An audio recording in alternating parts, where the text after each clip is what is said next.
Bismillahirrahmanirrahim. Ngalajengkeun kana cariyosan anu katunda masa nyarioskeun asmana Gusti Allah, sifatna Gusti Allah, gelarna Gusti Allah. Ayeuna bade nyarioskeun gelarna Gusti Allah anu ka-80. Gelar Gusti Allah teh hiji dugi ka 80 atos beres kantu ningal we dina video sanes dina video shotnya dina video biasa atau nih buka channel pribados hoyong nguping kana penjelasan pribados dina waktos ngajelaskeun asma-asma Gusti Allah ti asma kahiji dugi ka 88 terus ayahnya akan tuninggal. Ayeuna anu ka-80 gelar Gusti Allah anu ka-80 al-mani'u hartosna Allah subhanahu wa ta'ala, data anu maha mencegah anu maha ngahalangan Allah subhanahu wa ta'ala, mencegah na Gusti Allah, ngahalangan na Gusti Allah demi kebaikan anu janten makhlukna, demi perlindungan ngajantenkeun perlindungan kanu janten makhlukna, terutama kanu takwa ka Allah subhanahu wa ta'ala. Contoh al-mani na Gusti Allah, maha mencegah na Gusti Allah. Gusti Allah tiasa bae nyegah ka urang sadayana kana naon-naon anu kedahna tumiba. Nah baik eta perkara teh tina perkara anu bangsa naon gitu, bangsa dohir. Contoh aya jalema niat dolim ka urang, niat nyilakakeun ka urang, niat maihan ka urang, atawa niat nyihir ka urang. Tiasa bae dina perak-perakana eta jalema ngajalankeun rekayasana rek nyilakakeun ka urang, rek ngadolim ka urang, digagalkeun ku Gusti Allah.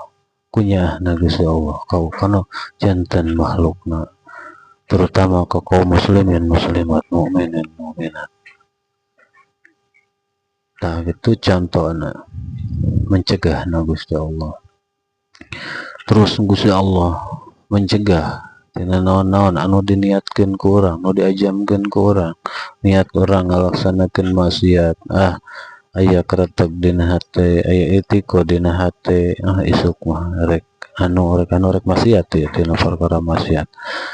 Rek maok atanapi rek jinah atanapi naon bae, tiasa bae digagalkeun ku Allah subhanahu wa ta'ala. Sifatna Allah subhanahu wa ta'ala al-mani digagalkeun ku Gusti Allah demi kebaikan urang sadayana. Nah gitu.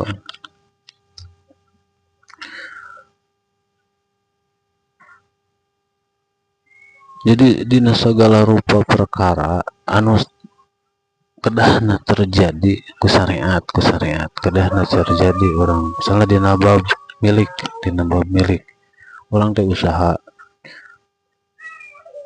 hasil tina perjuangan, ada proses teh geus lila.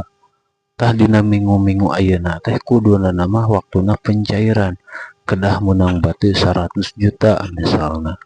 Ternyata pas beres minggu ayeuna bahkan 2 minggu bahkan sabulan ternyata henteu cair-cair, eta bati teu katarima dihalangan ku Gusti Allah.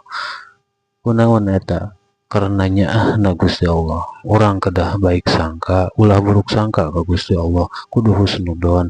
Da Gusti Allah moal aya mustahil Allah subhanahu wa ta'ala aya niat dolim kanu janten makhlukna. Moal Gusti Allah sifatna Rahman Rahim, al-adlu maha adil Gusti Allah.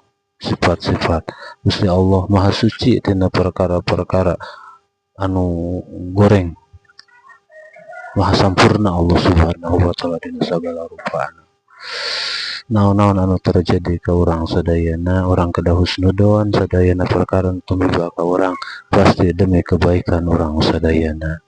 Tina bab musibah anu dikersakeun terjadi nyaeta demi kebaikan urang kanggo ngifaratan kana dosa-dosa anu tos dilaksanakeun ku urang, atawa tina naon bae pokona mah rek tina bangsa lahiriah, tina pagawean anuna ima nu rek dilakukeun ku urang, tina pagawean, tina ucapan, tina pangrungu jeung sajaba-sajabana tiasa bae digagalkeun ku Gusti Allah.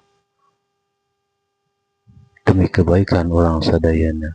Terus anu di luar di kalangan bangsa manusia, bangsa jin anu rek tumiba ka urang tina perkara niatan anu niat dolim tiasa bae dihalangan ku Gusti Allah demi kebaikan orang sadayana kunyaahna Gusti Allah anu janten makhlukna. Tah kitu eta naon merupakan perlindungan Allah Subhanahu wa taala kanu janten makhlukna. Matak penting orang sadayana sabar tawakal ka Allah Subhanahu wa taala, sabar dina ngajalankeun kehidupan, sabar dina ngalaksanakeun ibadah ka Gusti Allah, sabar dina ngalaksanakeun ngadoa ka Gusti Allah, menta mah terus ulah eureun-eureun da yakin dikabul, cuma waktu dipaparinkeunna ku Gusti Allah sanes dina waktu anu cepat tapi dina waktu anu tepat, dina waktosna pasti dipaparinkeun ku Gusti Allah. Ima dipake nutupan dosa, dipake ngiparatan dosa, dipake ngapus dosa hasil tina pamenta urang teh atanapi bakal disimpen ku Gusti Allah kangge sampeureuan urang kin diomil jaga eta anu terbaik kanggo urang atanapi dina waktos anu tertentu mungkin bakal kapenak. Pokona mah setiap perkara anu dipenta pasti diijabah da Gusti Allah sifatna Allah mujib teh anu mangga ngaijabah. Terus dina bab kasab urang kedah sabar tawakal kudu husnudan ka Allah Subhanahu wa taala. Nah kitu pasrahkeun urang sadaya serah diri ka Allah Subhanahu wa taala. Nu penting urang sadaya kudu yakin kana naon-naon anu terjadi ka urang sadayana eta sadayana demi kebaikan orang sadayana ku ayana naon Rahman Rahim Allah Subhanahu wa taala. Gusti Allah nyegahna kana naon-naon tina perkara dipandang saya kurang teu naon gitu teu buru-buru didohirkeun ijabahna, teu didohirkeun kasayanana eta demi kebaikan orang sadayana. Bisi naon timbul ujub ria takabur jeung sajabah-sajabahna. Da gitu urang kudu yakin naon bae anu rek niat hasud, niat dolim ka urang, niat nyelakakeun ka urang kudu yakin da Gusti Allah sifatna Al-Mani. Urang penting minta perlindungan ka Allah Subhanahu wa taala supados naon, supados teu terjadi naon-naon perkara-perkara nu matak nilarakeun kana anggota badan urang atanapi ka keluarga urang atanapi kana harta urang. Penting urang sadayana minta perlindungan ka Allah Subhanahu wa taala, minta urang sadayana ka Allah Subhanahu wa taala.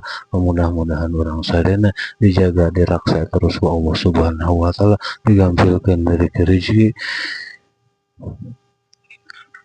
tiasa taat, tiasa ngalaksanakeun kana naon-naon anu diparentahkeun ku Gusti Allah sareng Rasulna, sareng tiasa ngajauhan kana naon-naon anu dilarang ku Gusti Allah sareng Rasulna. Amin amin ya Allah ya rabbal alamin. Wabillahi taufiq wal hidayah.